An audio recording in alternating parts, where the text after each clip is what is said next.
Hello dear super കൺമണി സീരിയലിൻ്റെ latest റിവ്യൂയിലേക്ക് എല്ലാ കൂട്ടുകാർക്കും സ്വാഗതം. അങ്ങനെ തന്നെ അമ്മായിമാരെ പോകാനുള്ള തയ്യാറെടുപ്പിലാട്ടോ ഭാമേച്ചി.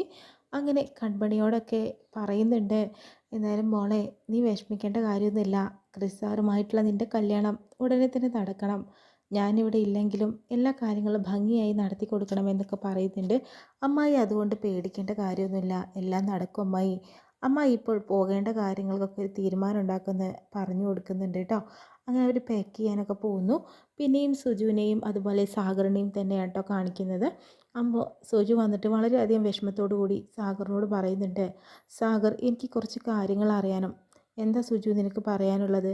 നമുക്കൊരു ജ്യോത്സ്യനെ പോയി കണ്ടാലോ? അതെന്തിനാണ് അങ്ങനെ? കാരണം ഇവിടെ ഓരോരോ പ്രശ്നങ്ങൾ ഉണ്ടാവുന്നുണ്ട്. നമ്മൾ കുറേ ദിവസമായില്ലേ ജ്യോത്സ്യനെയൊക്കെ ഒന്ന് കണ്ടിട്ട് വരാം.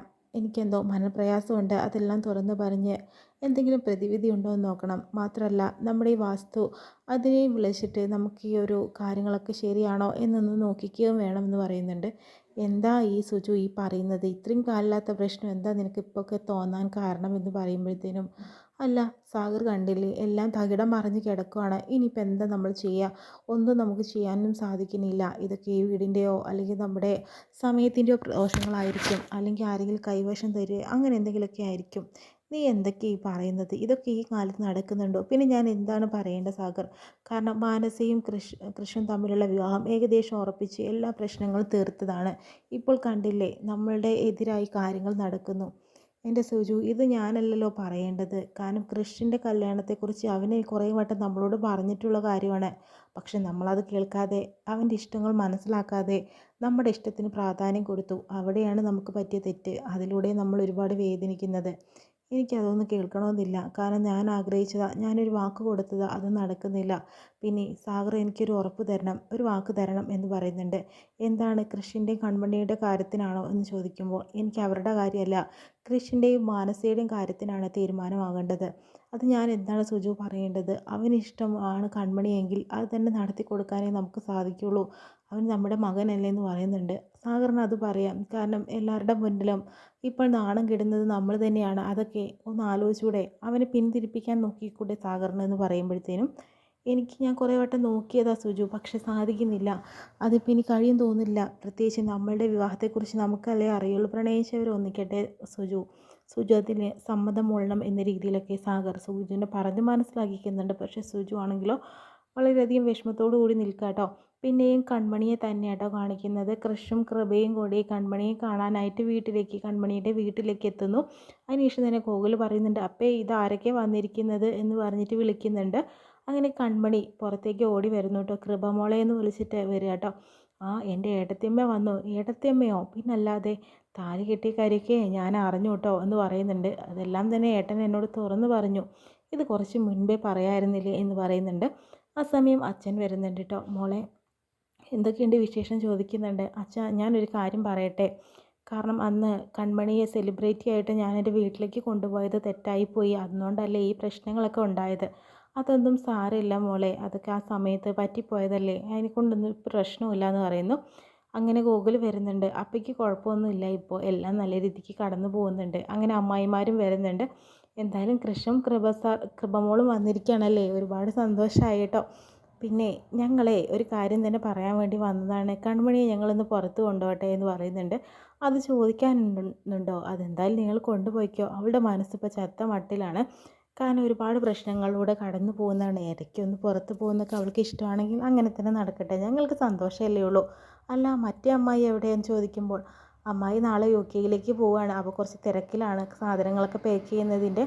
അതെയോ? ആ പറഞ്ഞിട്ടുണ്ടായിരുന്നെന്ന് പറയുന്നു.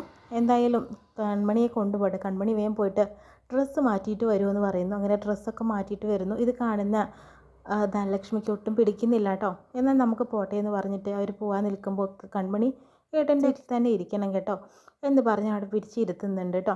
അതിനുശേഷം തന്നെ അവരൊരു ഒഴിഞ്ഞ സ്ഥലത്തേക്ക്, അതായത് അങ്ങനെ അവർ പോവാട്ടോ ചെയ്യുന്നത്. അതിനുശേഷം തന്നെ പിന്നെ ഏട്ടത്തി അമ്മയെ ഒരു കാര്യം മനസ്സിലാക്കണം. ഈ താലി ഒളിപ്പിച്ചുകൊണ്ട് നടന്നിട്ട് ഇപ്പോൾ എന്താ കാര്യം ഉണ്ടായത്? ഇത് നേരത്തെ തന്നെ പുറത്തിട്ടുണ്ടെങ്കിൽ എല്ലാവരും എല്ലാം അറിഞ്ഞ് അംഗീകരിക്കുമായിരുന്നു. നിങ്ങൾ എന്ത് പണിയാണ് കാണിക്കുന്നത്? ചതിക്കൊത്ത ശങ്കരം തന്നെ എന്നൊക്കെ പറയില്ലേ, അതാണ് ഇപ്പോഴത്തെ അവസ്ഥ എന്ന് പറയുന്നു കേട്ടോ. അതിനുശേഷം തന്നെ കൃപ പറയുന്നുണ്ട്, എന്തായാലും എല്ലാം കലങ്ങി തെളിയാനായിട്ട് പോകുന്നുണ്ട്. എത്രയും പെട്ടെന്ന് നിങ്ങളുടെ വിവാഹം നടക്കും. എല്ലാവരും ഒരു പകുതി സമ്മതത്തിലാണ് ഇപ്പോൾ നിൽക്കുന്നത്. നോക്കട്ടെ, വരുന്ന വഴിക്ക് കാണാമല്ലോ എന്താ സംഭവിക്കാൻ പോകുന്നത് എന്നുള്ളത്.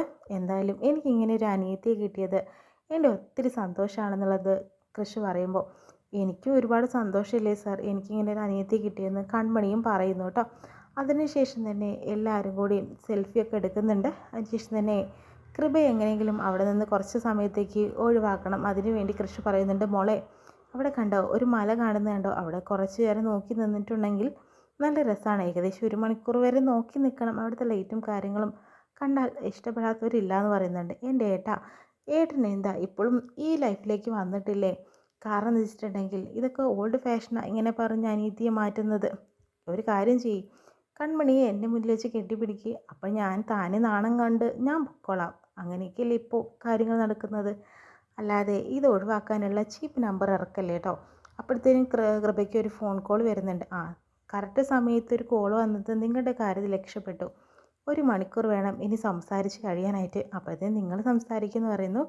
അപ്പോഴത്തേനും കൺമണിയും കൃഷ്ണനും കൂടി സംസാരിക്കുന്നുണ്ട് കേട്ടോ. എന്തായാലും നമ്മുടെ കാര്യങ്ങളൊക്കെ നല്ല രീതിക്ക് മുന്നോട്ട് പോകും കൺമണി എന്ന് പറയുന്നു. അതിനുശേഷം തന്നെ ഇങ്ങനത്തെ ഒരു അനിയത്തി കിട്ടിയ ഒരുപാട് സന്തോഷമാവും ജീവിതം മൊത്തം എന്ന് പറയുന്നുണ്ട്. ഇനി നമ്മുടെ നല്ല കാലം വരാനായിട്ട് പോകുന്നു എന്നൊക്കെ പറഞ്ഞ് കൺമണിയുടെയും കൃഷ്ണൻ്റെയും റൊമാൻറ്റിക് ആയിട്ടുള്ള നിമിഷങ്ങളൊക്കെ കാണുന്നുണ്ട്. അതിനുശേഷം അമ്മമ്മയും അതുപോലെ അമ്മായിമാരും എല്ലാ കാര്യങ്ങളും പാക്ക് ചെയ്ത് വെച്ചിട്ടിരിക്കുക കേട്ടോ.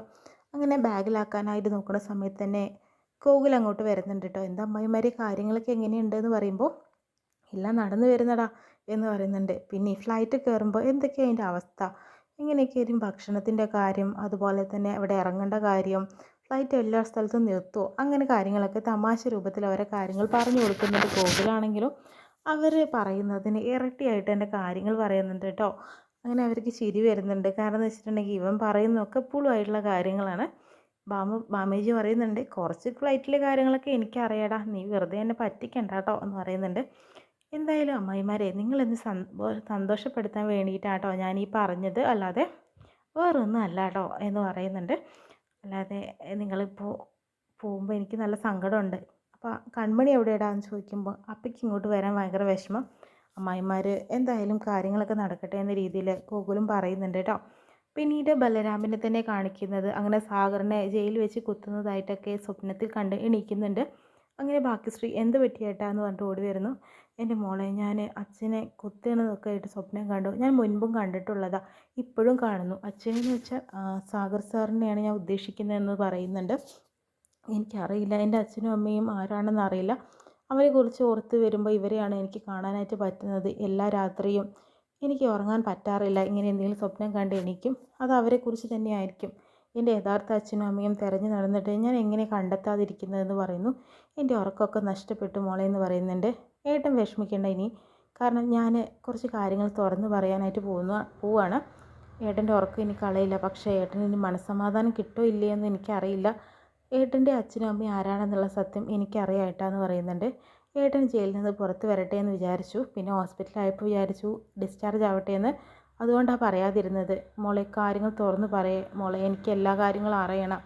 അവർ ആരാണെന്നുള്ളത് തുറന്ന് പറയും. നാളെ ആവട്ടെ ഏട്ടാ, നാളെയൊന്നും ആവണ്ട, ഇന്ന് തന്നെ നീ അത് തുറന്ന് പറയണമെന്ന് പറയുന്നു. അങ്ങനെ ഭാഗ്യശ്രീ ആ ഒരു സത്യം ബലരാമനോട് തുറന്ന് പറയുകയാണ്. കാരണം ഏട്ടൻ്റെ അച്ഛനും അമ്മയും ഏട്ടൻ സ്വപ്നത്തിൽ കാണുന്നതും അച്ഛൻ അമ്മ എന്ന് സ്വന്തം നാവിൽ നിന്ന് വിളിക്കുന്നതുമായിട്ടില്ല സുജാതയും സാഗർ സാറും ആണെന്ന രീതിയിൽ സത്യം തുറന്നു പറയുമ്പോൾ ആകെ ഞെട്ടുന്നുണ്ട് കേട്ടോ ബലരാമൻ. എന്തായാലും ഇത്രയും കാണിച്ചുകൊണ്ടാണ് ഇന്നത്തെ എപ്പിസോഡ് വിശേഷം കഴിയുന്നത്. പ്രൊമോ ആയിട്ട് കാണാം കേട്ടോ.